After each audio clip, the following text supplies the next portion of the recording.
Study for education में आपका स्वागत है। कक्षा 10 के भौतिक विज्ञान के संपूर्ण अध्ययन के लिए हमारे चैनल को सब्सक्राइब करें। पिछले कड़ी में हम अवतल दर्पण से बनने वाले प्रतिबिंबों के विषय में चर्चा किए हैं। आज हम अवतल दर्पण के उपयोग के विषय में अध्ययन करें।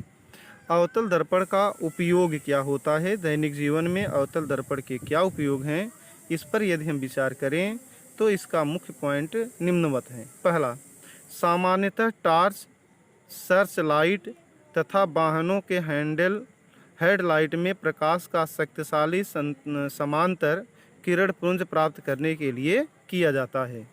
तो अवतल दर्पण का उपयोग कहाँ होता है? टार्च में, सर्च लाइट में, वाहनों की हेडलाइट में प्रकाश का शक्तिशाली समांतर किरण पुंज प्राप्त करने के लिए किया जाता है। दूसरा क्या है? दंत विशेषज्ञ अवतल दर्पणों का उपयोग मरीजों के दांतों का बड़ा प्रतिबिंब देखने के लिए करते हैं। अक्सर आप लोग देखते होंगे, यदि कोई छात्र डॉक्टर के पास गया हो, दंत डॉक्टर के पास गया हो, तो देखते होंगे दांत को देखने के लिए एक दर्पण का प्रयोग करता है, जिसके द्वारा प्रकाश को परावर्तित कराता है। तो वह दर्पण अवतल दर्पण होता है। अगला क्या है? चेहरे का बड़ा प्रतिबिंब देखने के लिए सेविंग दर्पण के रूप में उपयोग किया जाता है। अवतल दर्पण से चेहरे का बड़ा प्रतिबिंब देखने के लिए सेविंग दर्पण के रूप में इसका उपयोग होता है, क्योंकि अवतल दर्पण में हम 6 स्थितियां देखे थे और उस 6 स्थितियों में एक स्थिति ऐसी आई थी जिसमें प्रतिबिंब आभासी बनता है, वस्तु से बड़ा बनता है तथा वह दर्पण के पीछे बनता है। यह स्थिति कब होती है? जब वस्तु अवतल दर्पण के फोकस तथा पी के मध्य होता है। इसी गुण का उपयोग करके हम वस्तु के प्रतिबिंब को बड़ा प्राप्त कर सकते हैं। अगला इसके गुण क्या हैं? सौर भट्ठियों में सूर्य के प्रकाश को केंद्रित करने के लिए बड़े अवतल दर्पण का उपयोग किया जाता है। तो ये हैं अवतल दर्पण के प्रमुख उपयोग। इसके बाद हम उत्तल दर्पण से प्रतिबिंब के बनने पर विचार करते हैं। उत्तल दर्पण क्या है? उत्तल दर्पण के विषय में हम आपको पहले बता चुके हैं। वह गोलीय दर्पण जिसके अंदर का भाग पॉलिश किया गया हो तथा बाहर के भाग से प्रकाश का परावर्तन हो, ऐसे गोली दर्पण को हम उत्तल दर्पण कहते हैं। उत्तल दर्पण में प्रतिबिंब द्वारा आरेख हम कैसे किरण आरेख प्राप्त करेंगे, इस पर विचार करें। उत्तल दर्पण के मुख्य अक्ष के समांतर प्रकाश किरण परावर्तन के पश्चात दर्पण के मुख्य फोकस से अपसरित होती प्रतीत होती है। तो ये पहला पॉइंट है। अगर उत्तल दर्पण है और उत्तल दर्पण के समांतर इसके मुख्य अक्ष के समांतर कोई प्रकाश किरण आती है तो परावर्तन के पश्चात वह फोकस से आती हुई प्रतीत होती है। एक बिंदु यह लेते हैं उत्तल दर्पण में प्रतिबिंब बनाने के लिए। दूसरा बिंदु क्या है? उत्तल दर्पण में प्रतिबिंब बनाने के लिए हम क्या ले सकते हैं?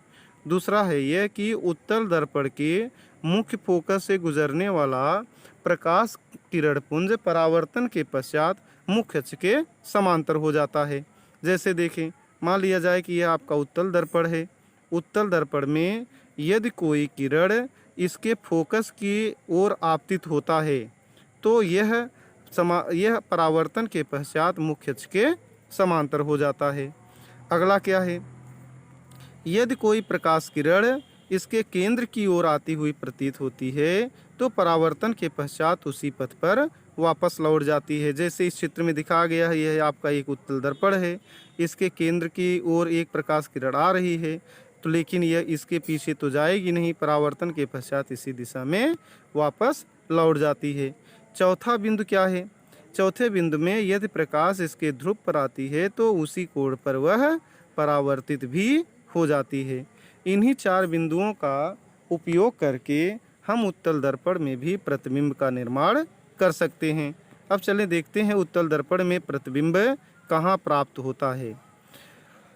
उत्तल दर्पण में प्रतिबिंब को हम 2 स्थितियों में प्राप्त करते हैं। पहली स्थिति है यदि वस्तु अनंत पर रखा गया हो तो फोकस पर दर्पण के पीछे प्रतिबिंब प्राप्त होगा। अत्यधिक छोटा बनेगा, बिंदु के आकार का होगा, आभासी तथा सीधा होगा। और दूसरी स्थिति यह है कि यदि वस्तु अनंत तथा दर्पण के ध्रुव के बीच में कहीं पर भी स्थित हो तो उसका प्रतिबिंब P तथा फोकस के बीच दर्पण के पीछे बनता है, छोटा बनता है तथा आभासी तथा सीधा बनता है। इसका अर्थ ये हुआ कि उत्तल दर्पण में वस्तु कहीं पर भी स्थित हो, प्रतिबिंब सदैव हमें आभासी ही प्राप्त होता है और सीधा ही प्राप्त होता है। अब बात यह आती है कि यदि अनंत पर है तो फोकस पर बनेगा, और यदि अनंत और दर्पण के बीच में है तो वह प्रतिबिंब फोकस के पहले और P के मध्य में बनता है। अब इसका किरण आरेख देखते हैं कैसे प्राप्त होता है। किरण आरेख में पहले अनंत की स्थिति में दिखाया गया है कि जब अनंत से आने वाली प्रकाश की किरण यदि मुख्य अक्ष के समांतर आ रही है, इसको आप अपने इस तरह से देख लें। मान लीजिए एक ये अवतल दर्पण है, इस अवतल दर्पण में एक समांतर किरण पुंज लाते हैं। मान लिया जाए कि यह किरण अनंत से आ रही है, तो ये परावर्तन के पश्चात कहाँ से होकर जाती हुई प्रतीत होगी? फोकस से होती जाती हुई प्रतीत होगी। तो इसका प्रतिबिंब हमें कहाँ प्राप्त होगा? फोकस पर प्राप्त होगा। तो अनंत पर स्थित वस्तु का प्रतिबिंब अगर उत्तल दर्पण से बनाएं तो वह कहाँ मिलेगा? फोकस पर मिलेगा, जो इस चित्र में आपको दिखाया गया है। अब दूसरी स्थिति क्या है? यदि वस्तु अनंत तथा दर्पण के ध्रुव के बीच में हो तो कैसे हम चित्र बना सकते हैं? यदि वस्तु को हम मान लिया यह अवतल दर्पण है आपका, यह कहीं पर भी वस्तु रख दिया गया है, तो हम उन उपरोक्त चारों किरण आरेखों के माध्यम से किसी दो किरण आरेख को लेकर प्रतिबिंब बना सकते हैं। यदि हम मुख्य अक्ष के समांतर प्रकाश किरण लेकर जाएं तो उत्तल दर्पण में परावर्तन के पश्चात यह किरण कहाँ से आती हुई प्रतीत होगी? इसके फोकस से आती हुई प्रतीत होगी। एक पॉइंट हो गया। और दूसरा पॉइंट क्या है? यदि हम इसके वक्रता केंद्र पर लेकर जाएं तो वक्रता केंद्र से आती हुई किरण उसी माध्यम में पुनः वापस लौट जाती है।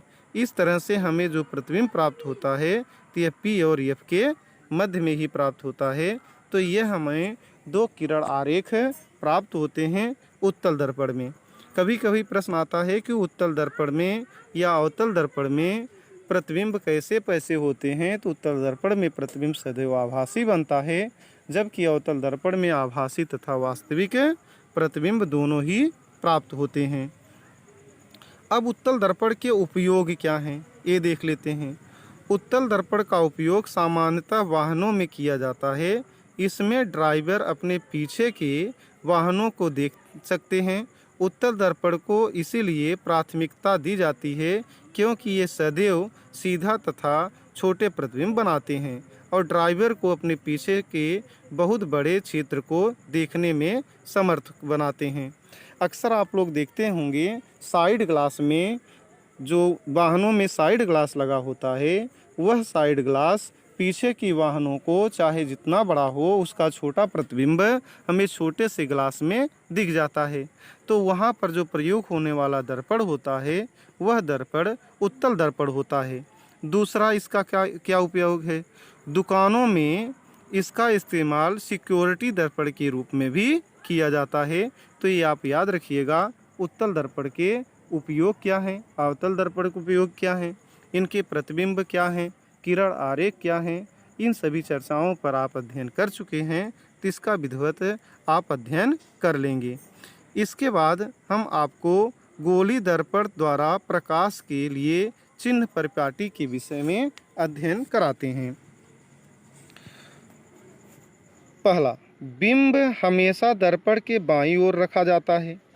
गोली दर्पण में यदि हमें प्रतिबिंब बनाना है तो प्रतिबिंब प्राप्त करने के लिए वस्तु, बिंब का अर्थ होता है वस्तु, वस्तु को सदैव दर्पण के बाईं ओर रखना चाहिए, अर्थात दर्पण पर बिंब के प्रकाश बाईं ओर से आपतित करना चाहिए।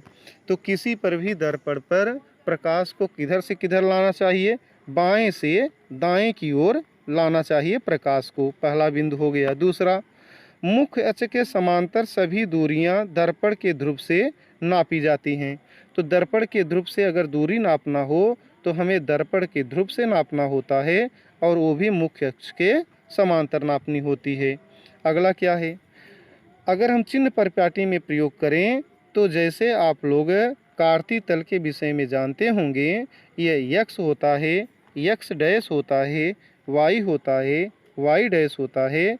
तो इस पर अगर हम ध्रुव ले लें तो इस स्थिति में इस ध्रुव से दाहिनी ओर नापी गई दूरी धनात्मक होगी, बाईं ओर नापी गई दूरी ऋणात्मक होगी, ऊपर की ओर नापी गई दूरी धनात्मक होगी और नीचे की ओर नापी गई दूरी ऋणात्मक होती है। इसी का उपयोग किया जाता है। जैसे देख लें, अगर मान लें एक हम उत्तल दर्पण ले लिए, चूँकि प्रकाश को सदैव किधर से लाना है, बाईं ओर से लाना है, तो चित्र हमें इस तरह से बनाना होगा। अब इसमें अगर हम कह दें कि वस्तु की दूरी धनात्मक होगी कि ऋणात्मक होगी, तो इसके ध्रुव से वस्तु बाईं ओर है तो ये दूरी ऋणात्मक हुई। अगर प्रतिबिंब यहाँ बनता है दाहिनी ओर बनेगा तो यह प्रतिबिंब की दूरी धनात्मक होगी। फोकस दूरी दाहिनी ओर है तो उत्तल दर्पण की फोकस दूरी धनात्मक होगी। वक्रता केंद्र भी दाहिनी ओर है तो इस कारण से उत्तल दर्पण की वक्रता केंद्र भी धनात्मक होगी। इसी के स्थान पर यदि हम एक अवतल दर्पण लें, कंडीशन यह है कि प्रकाश को सदैव हम बाईं ओर से लाएं तो इसका मुख बाईं ओर खोलना होगा। तो इस स्थिति में जो भी दूरियां नापेंगे इसके ध्रुव से नापेंगे। तो इस स्थिति में इस दर्पण का जो फोकस होगा ऋणात्मक होगा, वक्रता केंद्र ऋणात्मक होगा, वस्तु की दूरी ऋणात्मक होगी। अगर प्रतिबिंब इधर प्राप्त होता है तो प्रतिबिंब की दूरी भी ऋणात्मक होगी। अगर वस्तु का प्रतिबिंब इधर प्राप्त होता है तो वही दूरी सिर्फ धनात्मक होती है। अगला पॉइंट देखते हैं क्या है। यहाँ पर आपको चित्र में दिखाया गया है कैसे कैसे हम दूरियों का मापन करते हैं।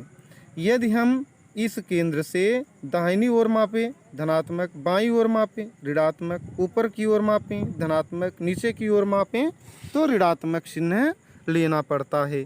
ये चीज़ हम आपको उपरोक्त चर्चा में बता चुके हैं। इस आधार पर हम क्या निष्कर्ष प्राप्त करते हैं, इस आधार पर हमें यह दिखाई पड़ता है या हम ये समझ गए हैं कि वस्तु को सदैव दर्पण के बाईं ओर रखा जाएगा, इसलिए बिंब की दूरी U हमेशा ऋणात्मक होगी। अवतल दर्पण की फोकस दूरी हमेशा ऋणात्मक होती है। उत्तल दर्पण की फोकस दूरी हमेशा धनात्मक होती है। दर्पण के लिए सूत्र क्या होता है, 1/V + 1/U बराबर 1/F। 1/F बराबर 1/V + 1/U। यह उत्तल दर्पण हो चाहे अवतल दर्पण हो, यह दर्पण के लिए सूत्र है। आगे आप लोगों को जब हम लेंस बताएंगे तो वहाँ पर यहाँ के लिए ऋण चिन्ह प्रयोग होता है। तो लेंस के लिए V और U के मध्य में ऋण रहेगा और दर्पण के लिए V और U के मध्य में धन रहेगा। अब जैसा दर्पण होगा उस आधार पर आप V और U तथा F का मान ज्ञात करते हैं या चिन्ह लेते हैं। अब यहाँ पर V, U और F क्या हैं? V जो आपका है वह प्रतिबिंब की दूरी है, U बिंब की दूरी है और F फोकस दूरी है। तो आप समझ गए होंगे, उत्तल दर्पण हो चाहे अवतल दर्पण हो, दर्पणों के लिए दर्पण का फोकस दूरी के सूत्र क्या हैं? 1/F बराबर 1/V धन 1/U।